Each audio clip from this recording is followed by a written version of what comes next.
महाराष्ट्रातील मोठ्या मंदिरात भ्रष्टाचार होत असून देवाचे दागिने इतर ऐतिहासिक वस्तू गायब होत आहेत, मंदिरांच्या जमिनी बळकावल्या जात आहेत। त्यामुळे महाराष्ट्रातील सर्व मोठी मंदिरं सरकारी नियंत्रणातून मुक्त करावीत अशी मागणी हिंदू जनजागृती समिती आणि महाराष्ट्र मंदिर महासंघाने केली आहे। नागपुरात महाराष्ट्र मंदिर न्यासाचं खास अधिवेशन सुरू असून या अधिवेशनाच्या माध्यमातून ही मागणी करण्यात आलेली आहे।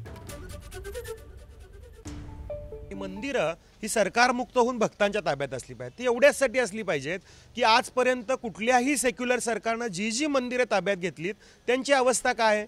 म्हणजे शिर्डीचं मंदिर असू द्या, सिद्धिविनायक मंदिर असू द्या, पश्चिम महाराष्ट्र देवस्थान समिती अंतर्गत येणारं महालक्ष्मी देवस्थान असू द्या किंवा पंढरपूरचं देवस्थान असू द्या, जी सरकारीकरण झालेली मंदिरं आहेत ही सरकारच्या ताब्यात असून तिथलं व्यवस्थापन चांगलं नाहीये, तिथला भ्रष्टाचार पुन्हा पुढे येतो आहे। मग सरकार कुठल्या कारणाने मंदिरं ताब्यात घेतंय?